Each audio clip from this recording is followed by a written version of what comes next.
I have always thought that a garden could be a place of quiet reflection, a sanctuary where the world's noise melts away into the rustle of leaves and the perfume of jasmine. That was the garden that belonged to my family for 3 generations. The rose bushes, the stone pathways, the silver fountain that hissed like a small dragon, everything in that place was a memory stitched into my skin.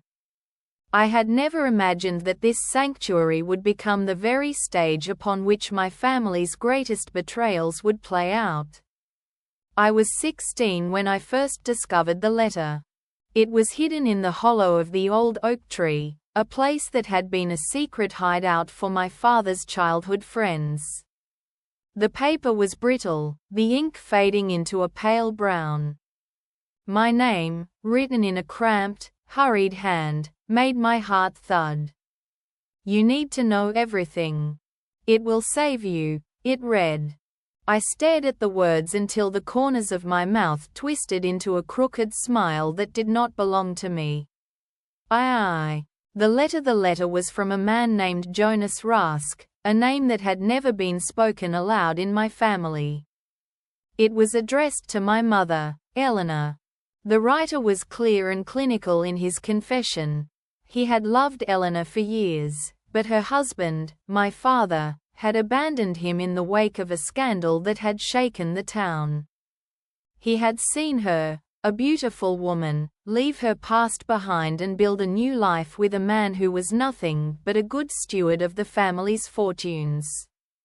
Jonas pleaded for forgiveness and a chance to start over. He promised to stay away and keep this secret until Eleanor decided what to do. It seemed like a small thing, a simple letter of unrequited love. But for me, the letter was a seed. I saw in it a mirror of the lies that would soon surface from the very walls of the house we called home. The first betrayal. It was 2 years after that letter had found me that I first noticed the fissures in my parents' relationship. The morning my mother had come home late from work, she was pale as a winter leaf, her eyes hollow. She told me that my father had been late again, that he would be home when the storm passed. In truth, he had left early that day, taking a car full of documents to the town hall, leaving his wife with a letter of apology that would haunt her for years to come. I watched him from the window, his silhouette swallowed by the dark of the street, and my heart broke as the realization sank in. I tried to keep quiet. I believed in the sanctity of family. I thought of the garden, where love had once blossomed. I didn't know that this garden would soon be overrun by thorns. The revelation. I waited until the storm had passed and my mother had gone to bed. I slipped into her office, where the light of the lamp flickered like a dying star. The paper on her desk was a bundle of contracts and deeds, our family's deeds, my father's legal documents. I noticed a page that was not in the others. My name, written in my own handwriting, but not my mother's. It was a will that made me an heir to a portion of the family's fortune. The next day, my mother found the note on her pillow. She called me into the kitchen, her eyes flashing. "What do you mean?" she demanded. I took a breath, the same breath I used when I first read the letter from Jonas. I said, "I found a will. It says that I will receive part of the estate." "Why?" Her answer was a sentence that will haunt me. "We had to protect you, dear. We had to protect you from the truth." It was as if the entire house had turned its eyes to me. The family's intrigue. The next few months were a whirlwind of secrecy. My father started speaking in riddles. He stopped going out. He came home early, his hands stained with a smell of dust. My mother would whisper to me about a hidden truth that would make him feel like a child in a cage, my child. I began to notice the patterns. My father would leave early with a briefcase. My mother would always keep her head down when I approached. My own heart was a stormy sea. One evening, while my father was out of town for an urgent matter, I found his office. He had a secret drawer with a letter addressed to me. "If ever you question our actions, read this." The letter was from a man named Rasmus. It was a confession that my father was in a relationship with Rasmus, who had been involved in a crime, smuggling of goods for a cartel.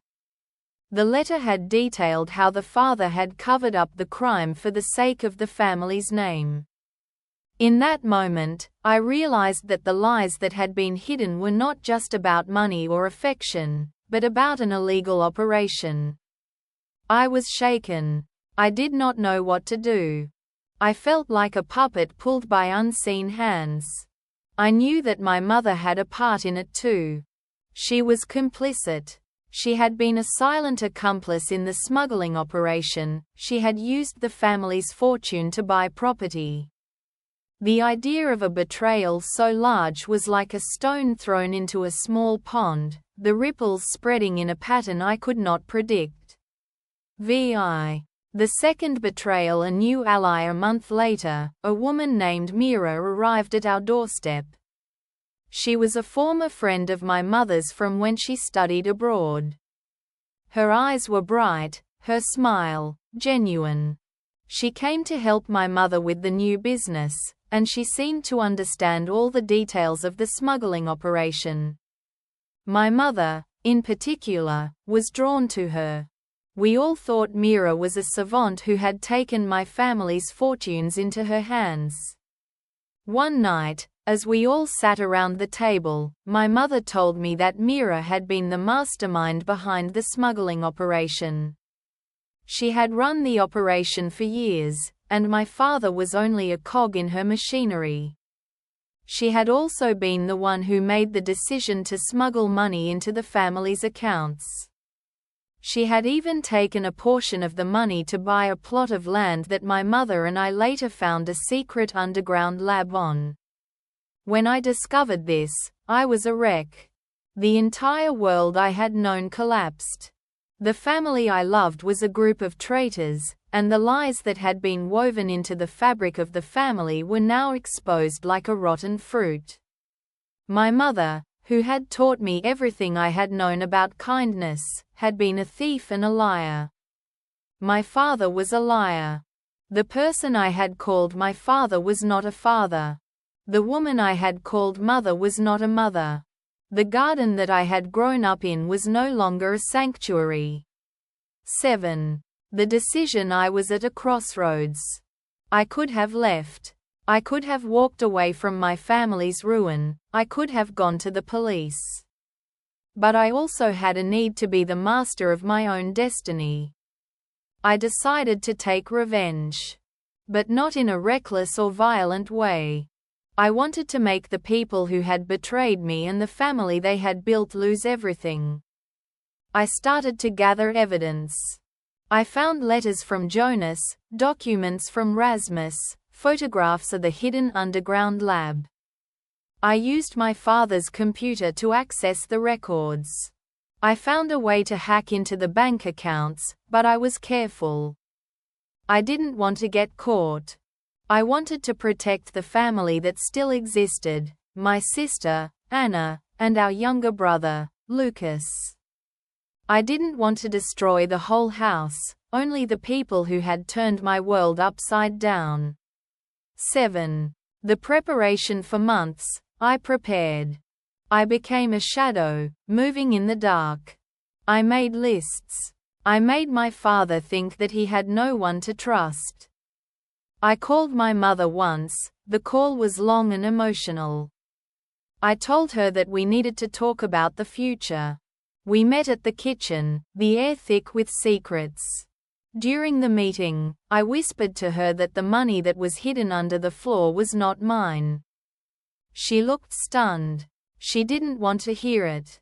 I told her that I had found a list of people who had contributed to the smuggling operation.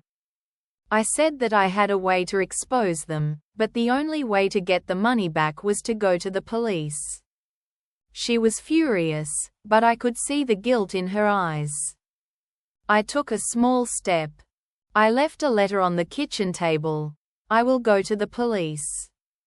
If you can do it, you can make a better life. The money will be returned, but it will cost you X. The execution the next day, I went to the police station. The detective was a man named Frank. He was skeptical of me. But my evidence was undeniable. I had a list of documents, photos of the underground lab, and a list of names. The evidence had already been found by the police because the authorities had been looking for a hidden criminal organization. The police took the money from the account, but my family's name was not cleared. The family had been in the news. My father had to face the consequences of the smuggling operation. My mother was now in trouble, and Mira was now a prime suspect. At the same time, I had a plan for revenge. I did not want to be the one to make my father pay.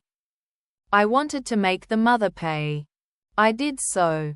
In the underground lab, the mother had kept a small stash of money that she had never given to anyone. I found a letter from her to Jonas, telling her that she had the plan for the family. I discovered the list of her enemies in the house. I took it, and in the end, I took the money that she had hidden and gave it to the family. X. The aftermath: the next morning, the whole family was in a room with the police. The detectives were taking my mother's statements. The police were going to charge her. My father was also facing charges. Mira was arrested for smuggling. The house was not safe anymore. But the family's name was saved from the worst of the allegations. I had taken a risk. I had taken the money and turned it back to the family. In that sense, I had done the revenge that I promised myself. I left my mother's house after that. My father and I had a conversation with the detective. He asked me, "Are you going to make me pay? Or are you just trying to get the family name back?" I responded, "No, I am not going to make you pay. I am going to help the family. The family is the only thing that matters." I was satisfied.